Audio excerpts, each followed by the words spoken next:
اعوذ باللہ من الشیطان الرجیم بسم اللہ الرحمن الرحیم وانذر به الذین یخافون ان یحشروا الى ربهم لیس لهم من دونه ولی ولا شفیع لعلهم یتقون۔ یہ سورہ انعام کا چھٹا رکوع ہے۔ آیت نمبر 51 میں اللہ تبارک و تعالی کا ارشاد مبارک ہے، اور اس قرآن کے ذریعے سے ان لوگوں کو خبردار کر دیجئے جو اپنے رب کے حضور اکٹھا کیے جانے سے ڈرتے ہیں، اس حال میں کہ نہ ان کا کوئی حامی ہوگا اور نہ ہی کوئی سفارشی، تاکہ وہ تقوی اختیار کرے۔ وَلَا تَطْرُدِ الَّذِينَ يَدْعُونَ رَبَّهُمْ بِالْغَدَاةِ وَالْعَشِيِّ يُرِيدُونَ وَجْهَهُ، اور ان لوگوں کو اپنے سے دور نہ کیجیے جو صبح شام اپنے رب کو اس کی رضا چاہتے ہوئے پکارتے ہیں۔ حضرت عبداللہ ابن مسعود رضی اللہ تعالیٰ عنہ سے روایت ہے کہ قریش کے کچھ لوگ رسول اللہ صلی اللہ علیہ وسلم کے پاس سے گزرے۔ اس وقت آپ علیہ الصلاۃ والسلام کے پاس حضرت صہیب، حضرت بلال، حضرت عمار اور خباب رضی اللہ تعالی عنہم اجمعین جیسے کچھ غربا، یہ صحابہ آپ کے پاس بیٹھے ہوئے تھے۔ قریشیوں نے کہا کہ اے محمد، کیا تم نے اپنے قوم کو چھوڑ کر ان غریبوں کو ہم نشینی پر آپ راضی ہو گئے؟ کیا یہی ہے وہ لوگ اہؤلاء من اللہ علیہم من بیننا، جن پر اللہ نے ہم میں سے خاص طور پر احسان کیا ہے؟ کیا ہم ان لوگوں کی اتباع کریں گے؟ اگر انہیں مجلس سے ہٹا دے تو ممکن ہے کہ ہم آپ کی اتباع کے لیے تیار ہو جائے۔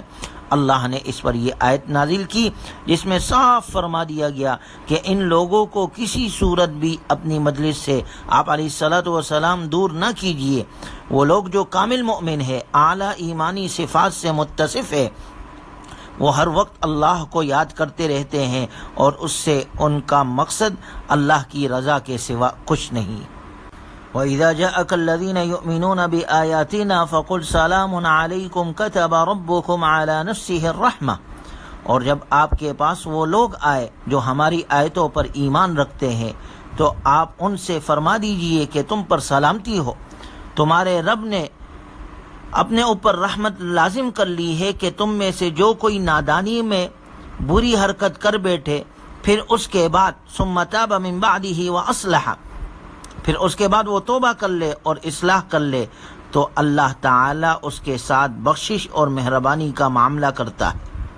گویا اس آیت میں صاف واضح طور پر عرض کر دیا کہ جو حق کے طلب گار ہے، حق کے طلب کرنے والے کے ساتھ نرمی اور محبت کا معاملہ کرنا چاہیے، اگرچہ وہ غربا اور فقراء ہی کیوں نہ ہو۔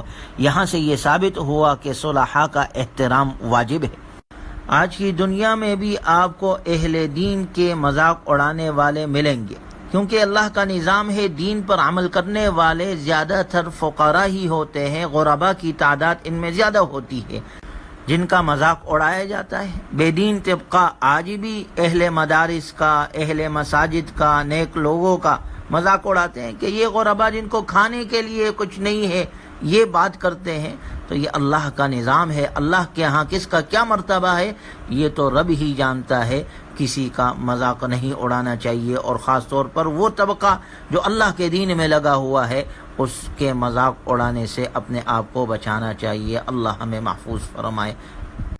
قل انی نہیت ان اعبد الذین تدعون من دون اللہ، آپ فرما دیجئے مجھے ان کی بندگی سے منع کیا گیا ہے جنہیں تم اللہ کو چھوڑ کر پکارتے ہو، اور یہ بھی بتا دیجئے کہ میں تمہاری خواہشات کی اتباع نہیں کر سکتا۔ قل انی علی بینۃ من ربی وکذبتم بہ، آپ فرما دیجئے کہ میرے پاس میرے رب کی طرف سے ایک واضح دلیل ہے اور تم اسے جھٹلاتے ہو۔ جس چیز کے لیے تم جلدی مچاتے ہو وہ میرے پاس نہیں، اللہ کے سوا کسی کے پاس بھی فیصلے کا اختیار نہیں۔ حق اور باطل کبھی جمع نہیں ہو سکتے، کیونکہ حق کی بنیاد حقیقت پر ہے جبکہ باطل کی بنیاد خواہشات پر ہے۔ اہل باطل کی خواہشات کی اتباع انسان کو گمراہی اور ہلاکت تک پہنچا دیتی ہے۔ اللہ ہمیں محفوظ فرمائے۔ وعنده مفاتح الغیب لا يعلمها الا هو ويعلم ما في البر والبحر، اور غیب کی چابیاں اللہ ہی کے پاس ہے جنہیں اس کے سوا کوئی نہیں جانتا، خشکی اور تری میں جو کچھ ہے اسے وہ جانتا ہے، درخت سے گرنے والے ہر پتے کا اسے علم ہے، زمین کی تاریکیوں میں پڑے ہوئے ہر دانے کی اسے خبر ہے، اور ہر تر اور خشک چیز لوح محفوظ میں لکھی ہوئی ہے۔ وَهُوَ الَّذِي يَتَوَفَّاكُمْ بِاللَّيْلِ وَيَعْلَمُ مَا جَرَحْتُمْ بِالنَّهَارِ، وہی تو ہے جو رات کو نیند کی حالت میں تمہیں اپنے قبضے میں لے لیتا ہے اور جانتا ہے جو کچھ تم دن میں کرتے ہو۔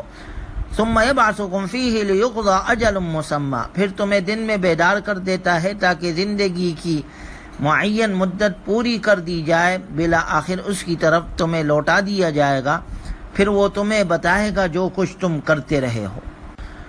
وہ اللہ اپنے بندوں پر غالب ہے، وہ تمہارے اوپر نگہبان مقرر کرتا ہے، یہاں تک کہ جب تم میں سے کسی کو موت کا وقت آ جاتا ہے تو اللہ کے فرشتے اس کی روح قبض کر لیتے ہیں اور وہ ذرا بھی کوتاہی نہیں کرتے، پھر ان سب کو اللہ کی طرف لوٹایا جائے گا جو ان کا سچا مالک ہے۔ خوب سن لو، فیصلے کا اختیار اللہ ہی کو حاصل ہے اور وہ بہت جلد حساب لینے والا ہے۔ گویا اس آیت مبارکہ میں صاف طور پر ذکر کر دیا گیا ہے کہ وہ لوگ جو اللہ کے سوا دوسرے کو عالم الغیب بتلاتے ہیں وہ غلطی پر ہے۔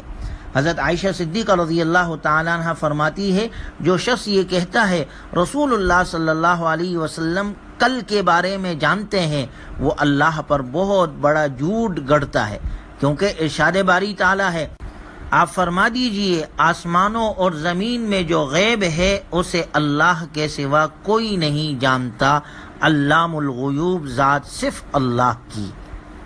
قل من ينجيكم من ظلمات البر والبحر تدعونه تضرعا وخفيا لئن أنجانا من هذه لنكونن من الشاكرين قل الله ينجيكم منها ومن كل كرب ثم أنتم تشركون۔ آپ ان سے پوچھئے بھلا وہ کون ہے جو تمہیں جنگلوں میں اور دریاؤں کی تاریکیوں سے اس وقت نجات دیتا ہے جب تم اسے عاجزی سے اور چپ کے پکارتے ہو اور کہتے ہو کہ اے اللہ اگر تو نے ہمیں اس مصیبت سے نجات دے دی تو ہم یقیناً شکر گزار بن جائیں گے۔ آپ کہہ دیجئے اس مصیبت سے اور ہر تنگی سے تمہیں اللہ ہی نجات دیتا ہے، پھر بھی تم شرک کرتے ہو۔ دیکھا جائے تو عقیدہ توحید کا اقرار اور شرک سے بیزاری انسان کی فطرت میں داخل ہے، لیکن بسا اوقات انسان فطرت کی آواز کو ذاتی خواہشات اور موریثی عقائد تلے دبا دیتا ہے۔ عام طور پر انسان اپنے عہد پر قائم نہیں رہتا اور پریشانی ختم ہونے کے بعد اللہ کو بھول جاتا ہے۔